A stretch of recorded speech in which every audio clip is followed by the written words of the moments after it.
After School Special Podcast. After School Special Podcast. After School Special Podcast. After School Special Podcast. Ladies and gentlemen, boys and girls, lovers of Tex-Mex food everywhere. What's that smell? It's enchiladas. We're going to Chi-Chi's. Chi-Chi's. Can you ever have too much? It's a marketing nightmare for Chi-Chi's. It definitely is. Chi-Chi's was rated one of the top Mexican restaurant nationally for 8 years in a row. So they've done an excellent job, even though their sales have been slipping and they have declared bankruptcy. So there's been issues as far as customers like them, but financially they were hurting. This is the worst thing that could have happened to them, because how do you recover from something like this? And it was bad enough when there were 50 people, 80 people, 100 people sick, now 300 sick, more in the hospital, Right. and then the death. Chi-Chi's Fiesta, a celebration of food. Too much. Welcome everyone to After School Special Podcast, Latchkey Kids and my broken homies. Today, I got my best bud with me, Double D. How you doing, bud? I'm doing great. Ready to talk about all this pooping and farting, because eating this food has caused a lot of heartache, a lot of stomach aches, and a lot of, honestly, some great memories for some people. So I'm hyped for this episode in particular. Well, have you ever been to Chi-Chi's? It's kind of a bland white person thing. That's at least how I always saw it. And my mom being Spanish, like, she would take us there all the time, which shame on her. Shame on Kind her. of. And that's the only thing that I'm going to say in regards to that. I have memories of it because we would go there for birthdays all the time. Actually, I think we had like a bunch of kids come to Chi-Chi's. The was my parents' thing? It's But- probably cheap and affordable. The closest thing you're going to get to good Tex-Mex food, but... Well, actually, funny you mentioned that, Don. Tex-Mex, at least around in the Midwest, was unheard of. And a lot of these Mexican foods or Tex-Mex, like Taco Bell, even the Cadobas and the Chipotles, weren't around. So there wasn't a lot of options for people back then. Well, we'll get right into it. The beginnings of Chi-Chi's. Chi-Chi's was founded in 1975 in Richfield, Minnesota, the whitest state around. A suburb of Minneapolis, by restaurateur Moron McDormand. Moron. No, I don't know if that's right. Marino McDermott. There you go. And his wife's nickname was Chi-Chi. And to get this right off the bat, because I think we're going to title the episode Chi-Chi's, a.k.a. Titties, the Celebration of Boobs. Chi-Chi's is a slang term for tits. So the restaurant was called... I thought it was cha-chas or tatas. No, Chi-Chi is a slang word for Okay. You can have, well, cha-chas. Who the calls them cha-chas? It's not a I samba meant, dance. okay. Well, my verbal game is a little off. I meant tatas. Tatas. Yeah, but that's not Spanish. That's German. You know? Really? Yeah. Oh. So he said Uh, this is going to be a great name for a restaurant. Yeah. Well, he wanted to name it after his wife, and his wife's nickname was Chi-Chi's. But his other partner was former Green Bay Packers late Max McGee, which you said that you looked up his stats as a football player. Yeah. And that, was he in the first Super Bowl, you said? Well, he was in the first Super Bowl, and he scored the first Super Bowl touchdown in the game. Max McGee wasn't even supposed to be in that game because he broke a team curfew rule. He got really drunk the night before the first Super Bowl, and the guy who started ahead of him, he got injured during the game, and he went in hungover, and like a true champ, he went in there and scored all over the Kansas City Chiefs that was filled with a bunch of white people because they didn't allow black people back then. I don't know. I think so. I think that's accurate. But yeah, he is a legend. He had over 6,000 receiving yards. Jesus. Well, I'm sure it was a thing, but they didn't check for it. Was CTE a thing back then? CTE has always been a thing. Aaron, he scored over 6,346 yards to be exact, 50 touchdowns. And Holy he's shit. in the Green Bay Hall of Fame, and he's And he loves his margaritas. He loves his margaritas. Obviously, if he took some margaritas before the Super Bowl, I mean, jeez. I assume that he was probably mostly just like the funding aspect of it because of all the closed head injuries that he had. He probably didn't really know how to run a restaurant, and he just fronted the cash. Yeah, I'm sorry. I feel bad for the guy. I do. He was probably duped into this shit. Well, he had a great career. Like I said, he got over 6,000 yards. He got 50 touchdowns. And his head is made out of hamburger. Well, taco meat, but yeah. Taco meat. There you go. Enchiladas. McDermott, whose wife name is Chi-Chi, previously founded the Zapata fast food Mexican chain, which later became Zantigo. From 1977 to 1986, those were the best years. The restaurant climate also at the time, during that, there was no Tex-Mex. So Tex-Mex was on the rise in the 1970s, and they had decided to create a restaurant named Chi-Chi's. And at first, it did really well because people didn't have that option. They didn't know what a chimichanga was, or they didn't even have tostadas there. They did have cheeseburgers, of course, enchiladas, and actually I was able to locate an old menu from the Sterling Heights looks beautiful. restaurant. Yeah, it looks all like smoke covered and everything. Yeah, That's, back in the day when you could smoke in restaurants, and there was only a smoking section. There wasn't a smoking section. The whole restaurant you could shit. smoke in. Yeah, America was just one big smoking section. What are you saying? Like, it's... Yeah, no, I was gonna say, like, that's when America was great. Yeah, right? And that's why we're trying to make it great again. Yes, No, we. no. Well, I remember. No. So you're saying Chi-Chi's at its Chi-Chi's height. At its height was 1977 to 1986, but the 3 years that kind of was the pinnacle was 1981 through 1983. They had opened 45 new restaurants in the Midwest, and like I said, this was strictly Midwest. And we'll get into the reasons why it didn't get a foothold anywhere else. The profits that they were making at the time were $80,000 per week, and adjust for inflation, annually making $9 million. And net profits in 1986 were $16 million, and by 1986, 200 restaurants in the nation. So, like I said, the heyday was 1977 to 86. The chain was run then because they were expanding. They were doing these franchises. All the franchises, the whole chain, then got taken over by a KFC executive, Shelley Frank. When Frank took leadership, the chain had moved its headquarters to his hometown. Also, who names their kid Shelley? Jeez, why are you attacking Shelley's? I don't know. I think I went for the low-hanging fruit when it came to the joke. The headquarters got moved to Louisville, Kentucky. By March 1995, the chain had grown over to 210 locations. For 8 years, it had been named America's favorite fast food restaurant in an independent study by Restaurant and Institution magazine. I gotta say, that's weird because I didn't consider that fast food. So at the time, at the time, there wasn't anything called like convenient dining or what we have now, which is like the Paneras or even the Chili's. Chipotle. Now, I was gonna say, man, I could tear up some Chili's. Okay, those nachos, the chicken. It's a sit-down restaurant, and you get a mug of Dr. Pepper. A mug. You get a mug. They give you a mug, or at least they used to. I don't know if they do that anymore. I haven't gotten a mug in a long time. I fucking love mugs of pop, man.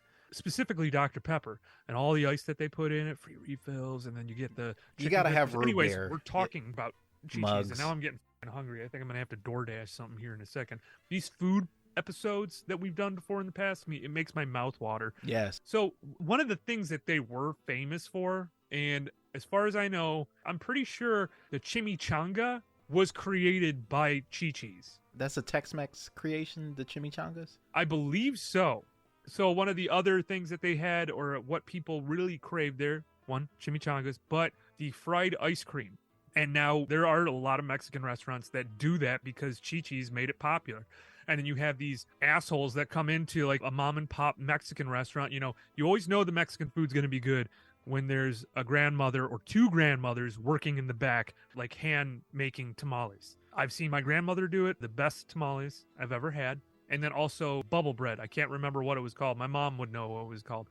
But the fried ice cream. I remember going there for birthdays and getting that, absolutely hating it, but I would still get it. What did they have here? They had a Mexican pizza So I don't know who created it first, if it was Taco Bell. I did remember hearing a podcast episode, and I can't remember which podcast it was, but the creation of Chipotle that featured parts of Taco Bell. But I didn't know Chi-Chi's had a Mexican pizza. They had the guacamole dip, chili con queso, quesadilla with chopped green onions. Dun, dun, dun. And let's see here. Enchiladas, which is salads.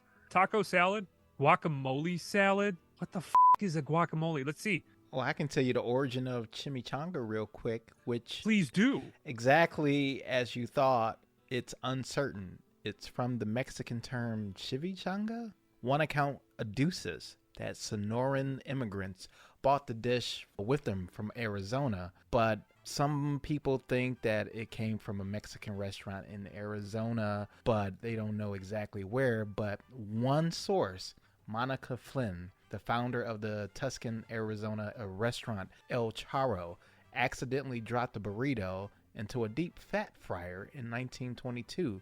She immediately began to utter a Spanish profanity beginning chinganda.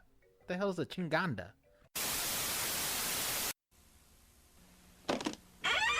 After these messages, we'll be right back.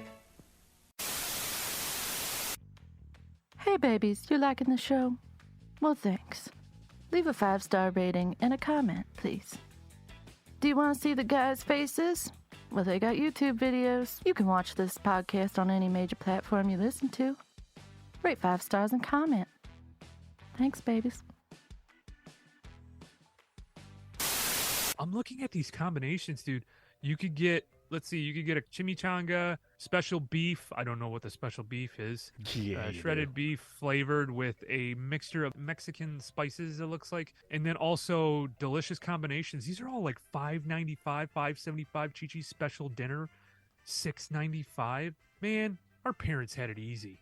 Did you see the tequila price? The tequila was like $3.95 on the menu or something like that. That's the first thing I was looking at. Like, ooh, people were really? Yeah, people were getting lit up in the 80s. Ooh wee. So, real quick, I wanted to read this. Okay, so Chi-Chi's about our food. When the Spaniards settled among the Indians of Central America, they didn't settle; they raped and killed Central America during the 16th century. That was their nice way of saying it. They brought with them the traditions and heritage of the Mediterranean world. The Indians they found in Mexico were themselves inheritors of great traditions handed down from ancient Aztec and Mayan civilizations. During the tumultuous centuries that marked the clash of these great cultures, okay, at least they mentioned the fact that there's a clash going on. A clash. That's how they say it. Not genocide. A nice way of saying it. Yeah, genocide's out the window. There occurred a gradual blending. Today, they may be regarded as having evolved into a truly new and unique culture all their own. Nowhere is this blending more evident than in the cuisine of Mexico. Rice, introduced from the Old World, was, for instance, enlivened in the New World, tomatoes and chilies to become the familiar and popular Spanish rice that is enjoyed all over the Americas. The European onion and garlic were warmly welcomed. Were they? Or were they just shoved down Native Americans' throats when they get decapitated? Were warmly welcomed and are today found in many foods that are in other respects purely Indian. Prior to the coming of the Spaniards, the Indians had no knowledge of fats or oils and thus no knowledge of the art of frying. What? Well, no, that doesn't make any sense. They had no idea. What is the fry bread that Native Americans make? Also, they're saying Indians. I'm so sorry. I just realized that. It should be Native Americans, but they're still saying Indians back then. You know, that's... Okay. Well, it's a tricky thing because I've heard Native Americans say, no, we don't want to be called Native Americans. We want to be called the other thing. And whatever. I'm going to moonwalk away from that. The conquistadors brought with them their lard-fatted pigs, and a whole new culinary technique was born. The Sonoran-style Mexican cooking we feature is subtly spiced, contrary to the popular thinking that Mexican food is very peppery. However, for those desiring added pepperiness, we have a spicy table sauce. Please enjoy the time you spend at our restaurant. We spend the extra time and money to ensure that our chef has the best ingredients available, which to prepare your meal. All dishes are prepared fresh daily in our own kitchen using only the highest quality ingredients. We all know that's a lie.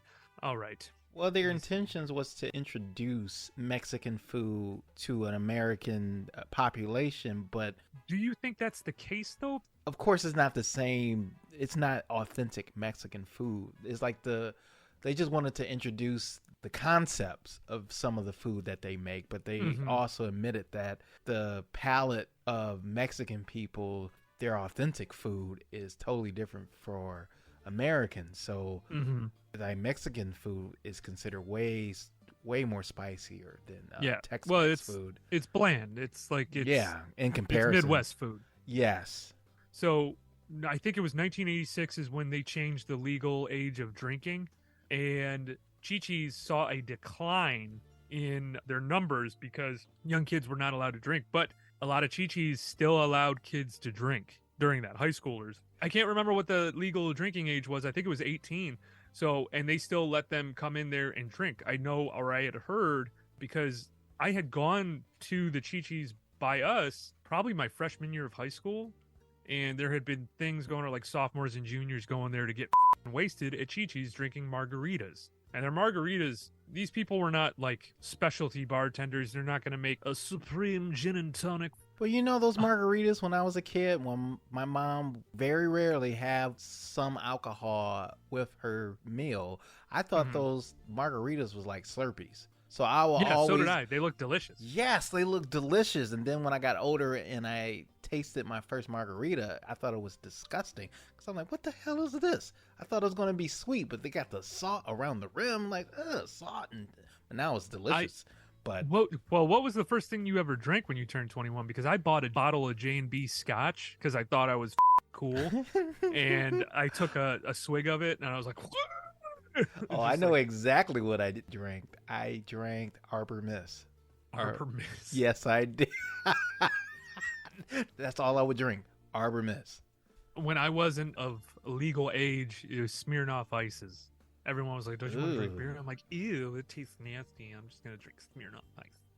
Well, that's or Zima. So, moving on. The marketing ploys are pretty typical of any like Midwest place. Don and I watched a commercial, and I'm hoping to maybe see if I can find it online and try to post it on our Instagram or TikTok. A lot of the marketing was just insane. Talking about getting wasted at the Chi-Chi's. There's one where this woman looks like she's about to have an aneurysm. Oh my God. As she's bringing food to this family. Her eyes are wide open. She is coked the out. Or somebody off camera was like gun to her son's head, and they say, bitch, you better act your ass off. You better win an award for this. Girl, your son about to die. But yeah, it was very strange. You should post that. People have to see I want to try to find it, but it is insane the way that she looks. So before we hop to memories and start talking about kind of the end of this era, because as we moved on, you know, the food was lackluster. A lot of the reason why Chi-Chi's had failed was because people in Miami, people in Texas, New Mexico, where they tried to branch out, they weren't having it because they already had actual Mexican restaurants, or at least taqueritas, and then actual authentic Mexican food. So why would you go to this tasteless garbage that they're putting out there? That was one of the main reasons. It just had a more refined taste buds, I guess, in Miami and New York. There was literally no success in the South, and when they tried to have a restaurant in New England, it failed miserably. Manager turnover rate, at least for corporate, the turnover rate was 80%. So there was a lot of stress and probably not a lot of money. Huh? I said, damn, that sounds like a warehouse job or something. That's crazy. Yeah, that sounds like Amazon almost. They're letting people go left and right because, you know, pandemic's technically over, so people aren't buying a bunch of shit off of their site. But it's funny to me, you say Chi-Chi's the rate as far as turnover with their workers. So that had to be because waitresses don't get money at all. And if people aren't there to buy their shit, then yeah, I can see why. Yeah. And poor management. I mean, poor management, and then which in turn, when you have poor management, it's just poor workers in general. The attitude changes. The quality of food is bad. And when we would go there, you could kind of see it already happening. Like the writing was on the wall with competitors like, well, Taco Bell was their biggest competitor and they were doing gangbusters. Technically, they still are. Like fast food part of Mexican food, or if you call that Mexican food, they're doing gangbusters, and you have Del Taco, and then that's pretty much it. I'm sure there's other places out there, but nothing like Del Taco. Disgusting. And at least Taco Bell just sticks with Mexican food. Del Taco does a cheeseburger. Tastes like dog meat, which I've never had dog meat. Well, Taco Bell does the fries, farts, which I like, but they do the fries, the Taco Bell fries. Well, you know why they did that? Because Del Taco was doing their crinkle cut fries. Ooh, I didn't know about the crinkle cuts. Yeah, they're not great, dude. Oh, okay. Nah. Did you like the Taco Bell fries? The nacho. Yeah. Okay, so basically all those are just like the freezer fries that you can get at Kroger's. Yeah. And if they don't cook them right, they just taste awful. I don't know. I don't like those fries. I'm trying to think, what are my favorite fries? I like truffle fries. You know, a little truffle sauce on them, real potato, cut up. You got to shock them in water, and then you do some sea salt. You put a little bit of truffle oil on them, cook them in that. Are you licking your No, I was fingers? kissing my hand, but now I'm... Chef's kiss. Got it. Okay, now you're licking your after school fingers. special podcast ASMR. After these messages, we'll be right back. Hey guys, as always, you can catch this podcast on any major platform you listen to podcasts. Please make sure to rate us 5 stars and comment on how you're liking the show. After School Special Podcast. You know, that hard goodness that you get the next day. Oh, yummy. From a day-old donut at Dougie's. After School Special Podcast. No. That's my childhood right there, motherfucker. When did that come out? Podcast comes out every Friday. So, with Taco Bell being its biggest competitor, the restaurants that they had dropped to only 100 restaurants by 2003, and by October 2003, they filed for Chapter 11. Mind you, they were trying to make a comeback, but what ended up squashing that comeback... green onions, baby. Oh, no. In Monica, Pennsylvania, tainted green onions were given to multiple Chi-Chi's restaurants imported from Mexico. So it looks like they did get us from over the border. It was an inside job. They were angry. Yeah, it was an inside job. And 4 people died. I think it was over 100 people got sick. Damn. And it didn't happen just in Monica, Pennsylvania. Monica, Pennsylvania is a suburb outside of Pittsburgh. Okay. And it was a lot of the Midwest restaurants. I know the one in Michigan, or at least by us, that everyone remembers. And a lot of people, I guess, had a lot of special memories. I don't have a lot of special memories. I don't have any damn memories. So you didn't miss out, dude. You really didn't miss out. So...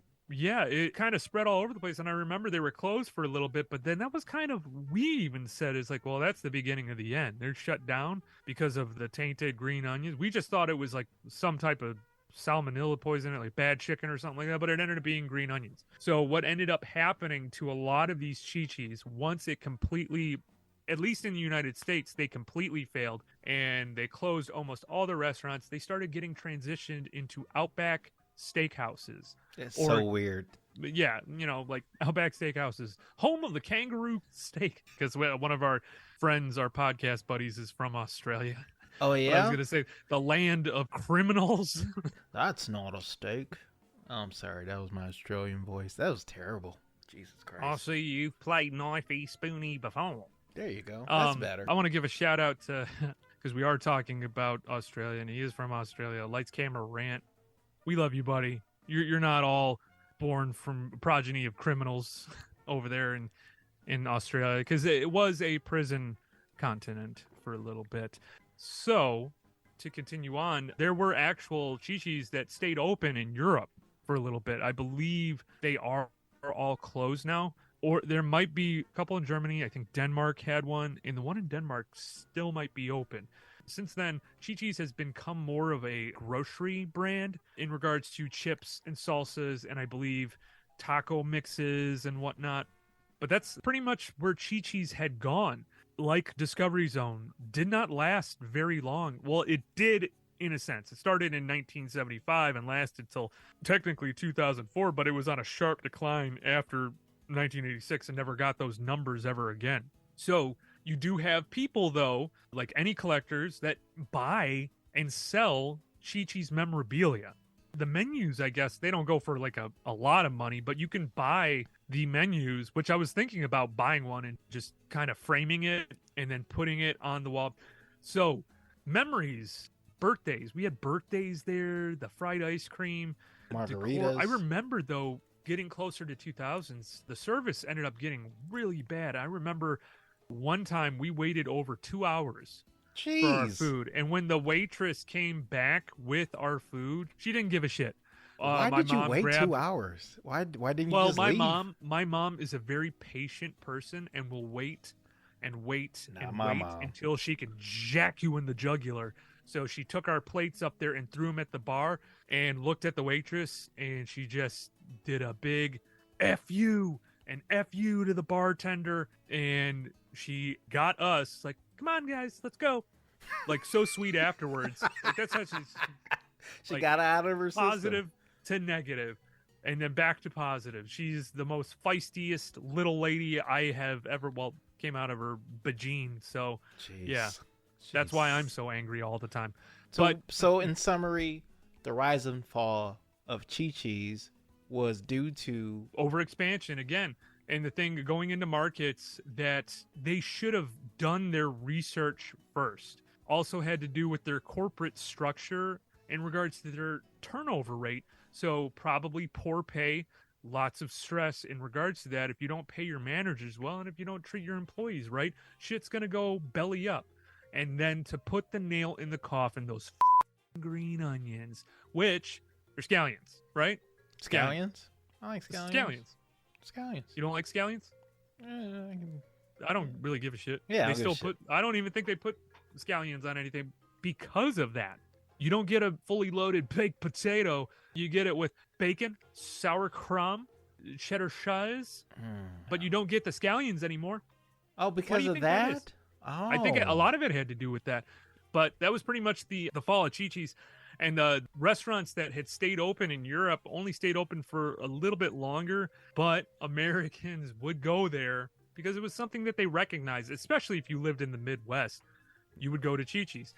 Now, it would be absolutely hilarious if they opened a Chi-Chi's up in Japan. I think that would be funny. Why would that be funny? I don't know why. They should. Okay, so you never ate there, right? I think I did. To be honest with you, when I was in middle school, I believe they had a Chi-Chi's next to Wonderland Mall in Livonia. I believe it was right in that area where there was a Red Lobster. And I think it was a Chi-Chi's over there. And I went there with my aunt. Yeah, because they had those kind of those Mexican, oh my God. They had those old, don't look at me. They had those old swinging doors to try to make it look more authentic. Oh, like Mexican doors? Yeah, is that what you were gonna say? Mexican doors, like it was for, a saloon, like it was for fat lazy people that want to go through the door real quick. I didn't say that. Mexican, that's you, buddy. My Mexican brothers, my brothers and sisters, are hard working people. I'm sounding like Stephen A. Smith, yeah, and we know this. Like I can't even. And we know this. Yes, we get all that. We get all that. My fine Mexican brothers and sisters. But what I'm trying to say, yes, I went there middle school.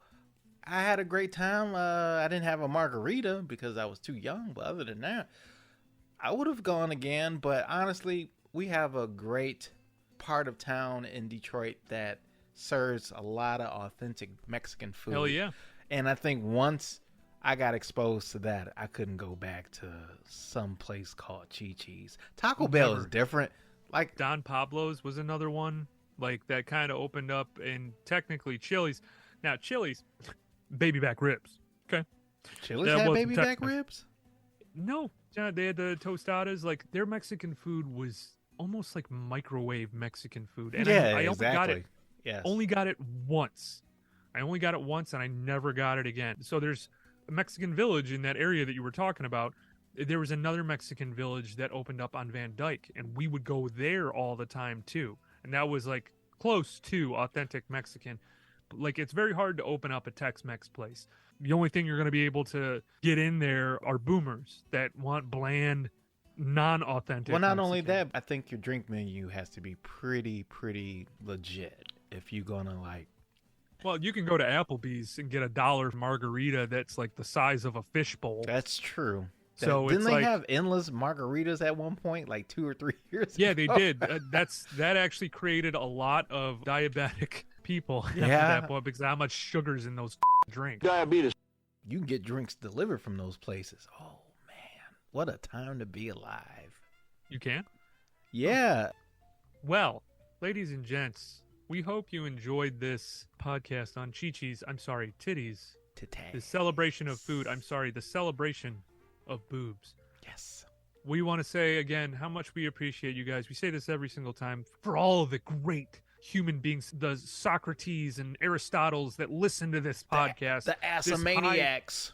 The Assamaniacs? Yeah, the Assamaniacs. Well, before you said that, I was going to say the highbrows that listen to us, the intellectuals that come to this podcast for good, fun times. Well, that's pretty much the story of Chi-Chi's. We're trying to cut these episodes a little bit shorter, so we're getting as much information to you in a short amount of time because we know you're busy people. You latchkey kids and broken homies. You got businesses to run. You got governments to govern, states to state.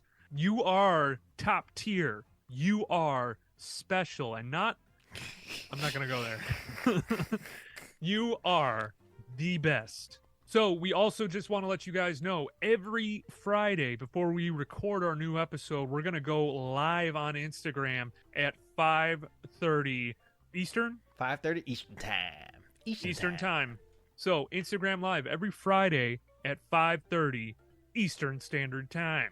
And then hopefully we'll be putting out more YouTube videos, trying to get content out there as much as possible. We'll be looking to you guys. Leave us a voicemail. Tell us what you want to hear about. We're trying to stick to a shorter episode block instead of the hour. It seems like the shorter episodes do a little bit better than the longer ones. The shorter is where it's at. Yep. So, yeah. Is it? You would know.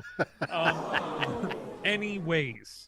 So we just want to say thank you so much. Remember, look us up on Twitter. That's After School SPE3, and then Instagram After School Special Podcast, and the TikTok is After School Special 3. Yep. All right. We want to give a shout out to everyone that joined us on the live today. We had Billy, we had Digging Ditches and Beer Cannon Podcast for coming on the live today, and it was our first one. So we're trying to figure out the odds and ends. We're two middle-aged dudes that are tired all the time.